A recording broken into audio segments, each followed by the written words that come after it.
Hello, Washington Commanders fan. If you're feeling like this season has been a roller coaster of emotions, I have to say you're not alone in this.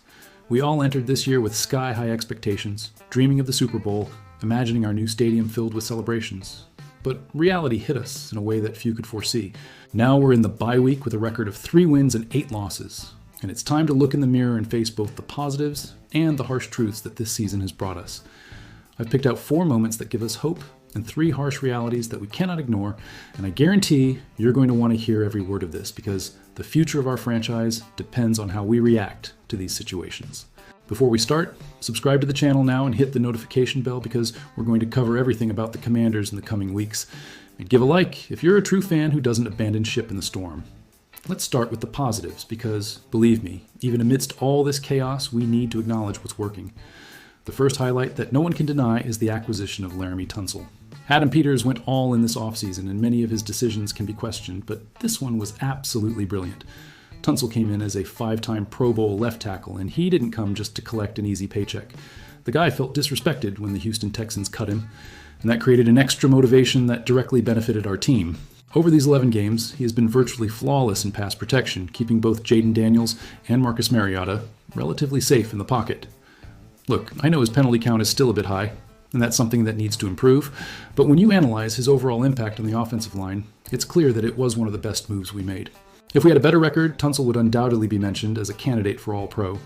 His protection has been elite level, and that's not just me exaggerating as a fan. The numbers and on-field performance speak for themselves.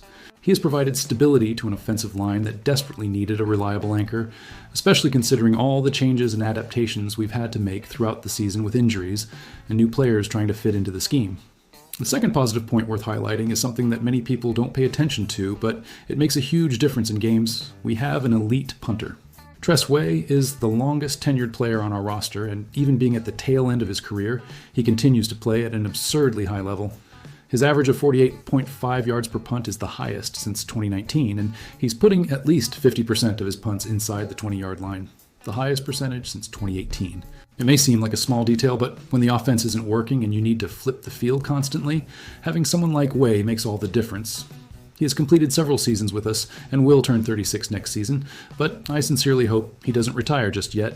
The guy deserves another 1-year contract, and his consistency has been crucial in a season where very few players have managed to maintain a high level of performance. While everything around him seems to be crumbling, with the offense struggling and the defense suffering, Way keeps delivering exactly what is expected of him, game after game. This reliability is something too valuable to be underestimated, especially when you look at the rest of the roster and see how many players are struggling to fulfill their basic roles. The third positive highlight comes from a tragic story that ended prematurely but showed the potential we have when things work out right. Dorrance Armstrong Jr. was having a meteoric rise before suffering that devastating knee injury that ended his season. Before getting hurt, the guy was simply sensational, showing explosiveness and urgency on every play. He was among the league leaders in sacks. His ability to contain the run game had improved dramatically, and it finally seemed like we had found a true pass rusher who could anchor our defensive line for years. The injury was a brutal blow, not just for him personally, but for the entire defense that relied on his production. The truth is, we couldn't recover from the loss of Armstrong, and this further exposed our deficiencies in pressuring the opposing quarterback. Fans were already concerned before the season started that Adam Peters hadn't done enough to bolster that unit, and unfortunately, those worries turned out to be completely justified.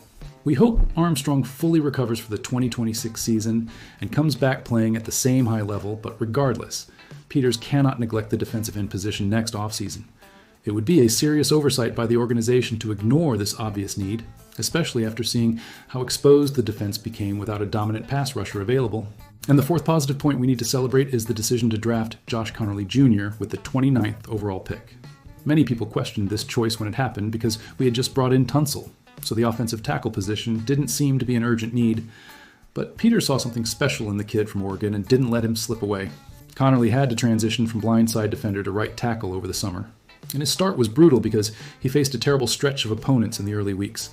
Going up against some of the best pass rushers in the league right off the bat brought the inevitable growing pains, and many began to question if he had been a wrong choice. But here's where the story gets interesting and shows why trusting the process is important. That baptism by fire was exactly what Conerly needed to accelerate his development. It took a few weeks, but his performances over the last month have been extremely positive and show that he is progressing just as he should. He's still not a finished product. There's still much to improve, but that's precisely what makes his recent growth so exciting. We are witnessing a young player evolving in real time, overcoming adversity, and establishing himself as a key piece of our offensive line. With Tunsil on one side and Conerly on the other, we have the potential to have one of the most solid tackle duos in the league for the coming years. Now let's move on to the hard truths that no one wants to hear, but that need to be said. The first one hurts especially because it involves the future of the franchise. The 2024 recruiting class may not be good, and that is extremely concerning. Adam Peters hit a home run with Jaden Daniels as the first pick, and for that, we will all be eternally grateful. But the rest of that group does not look promising at the moment. Several players selected in the early positions of the draft had high expectations for growth this season, but with the exception of Luke McCaffrey, who was on a Pro Bowl trajectory as a returner before getting injured, the performances of the others have been disappointing. Mike Sainristil has yet to reach the same level he did in his rookie year, and the Commanders continue to struggle to figure out what the best position for him is. That poorly executed punt return in Week 11 was a perfect microcosm of how things have been for the Michigan product this year. Ben Sinnott and Johnny Newton simply haven't produced anything until Jordan McGee showed some flashes of potential, but nothing beyond that. Brandon Coleman was benched after just 2 games. Dominique Hampton was released back in the summer, and Javonte Jean-Baptiste got hurt early in the season. If Peters hadn't hit it out of the park with Daniels, this whole group would be labeled a complete failure, and even so, the lack of contributions from the other players is very concerning. The second hard truth is that the bet on the veteran roster has blown up disastrously. Peters took a calculated risk this offseason by retaining the vast majority of the players who achieved those incredible results in 2024. He made 2 bold trades, a big free agent signing, and filled out the rest of the roster with veterans looking for one last shot at a Super Bowl. The idea was to capitalize on the window of opportunity while we have Daniels on a rookie contract, but this approach has had a spectacularly opposite effect.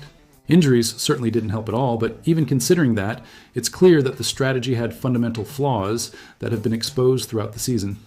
We have the oldest roster in the NFL, and that shows up on the field painfully, especially on defense.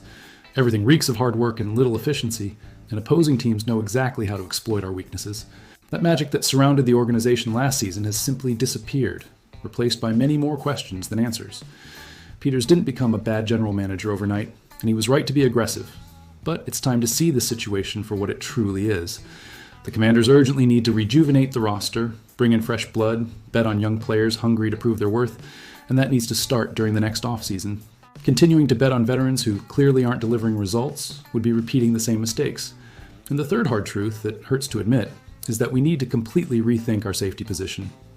Another risky bet by Peters was letting Jeremy Chinn leave for the Las Vegas Raiders in free agency. The plan was to rely on the development of young players and the signing of Will Harris to fill that gap, but none of that has happened. At least Harris has an excuse because he got hurt early in the season and is only now nearing a return. But the others have nowhere to hide, and their glaring failures have been exposed almost constantly, game after game. The biggest disappointment of all is Quan Martin, as everyone expected a breakout season from him. Martin was selected in the second round of the 2023 draft, so expectations were naturally high, but instead of making that expected leap in quality, he has become a real problem. Dan Quinn's decision to drastically reduce his playing time in Week 11 is a damning indictment of how his performances are being viewed by the coaching staff.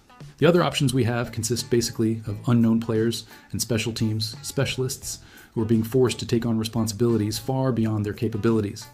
If this trend continues through the remaining 6 games, and all indications are that it will, then strengthening the safety position will be among Peters' most urgent priorities in the next offseason. We can't enter another season with this fragility in such a crucial position. So look where we are now. We have some real positives, like Tunsil playing at an all-pro level, Tress Way being consistent as always, Armstrong's potential before the injury, and Conerly's impressive development. But at the same time, we have hard truths that cannot be ignored, such as the disappointing draft class, the bet on the veteran roster that failed, and the critical situation at safety. There are 6 games ahead before the offseason starts, and Peters should already be working on a detailed plan to address these issues. The window of opportunity with Daniels on a rookie contract won't last forever, and every wasted year is one less year to build something special. The question I leave for you to ponder during this bye week is this: considering everything we've seen this season, both the successes and the clear strategic errors, do you believe Adam Peters and Dan Quinn have the ability to make the necessary adjustments and turn this team into a real title contender next season? Or do we need deeper changes in the structure and philosophy of roster building to finally reach that goal we've all been dreaming of? And more importantly, if the answer is to continue trusting this front office, how much time are you willing to give them to show concrete results before starting to question whether we chose the right people to lead this project?